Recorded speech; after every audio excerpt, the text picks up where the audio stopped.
रोकतारा हो काहे टोकतारा हो बाबू वतना बेकाबू काहे हो खतारा हो का हो। अरे कहाँ से उतरे रे? काहे रोकतारा हो काहे टोकतारा हो बाबू वतना बेकाबू काहे हो खतारा हो। अरे लागत खेला कहीं भइल बा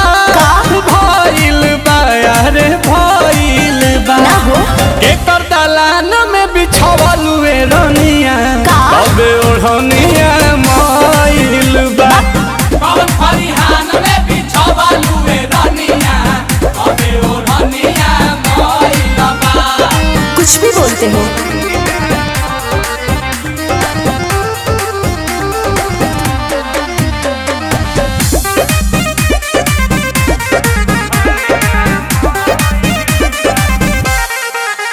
अरे परसों से अइलू सरसों से कहीं चौकर चलता ताहर बरसों से कहाँ बिजरले है? ऊंचा खाला भेटा गिल बा यही से लेटा गिल बा। एहो कांड ई कवनो के कोइल बा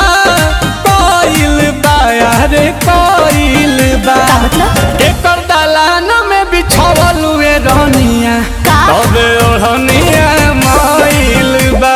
भाग पागल। फरिहान में बिछावल वे रनिया तबे ओढ़निया मइल बा। अरे तो शुरुआत हो आगे आगे देखा बोला का।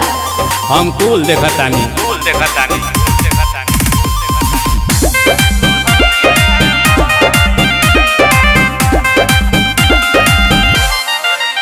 संगे कावाना के बिना गावाना के यूज कइलू दुपट्टा बिछावाना के।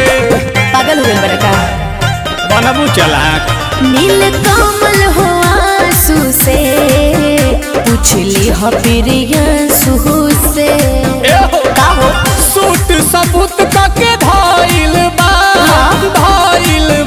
अरे धइल बा। एकर दलान में बिछावल वे रनिया तबे ओढ़निया मइल बा।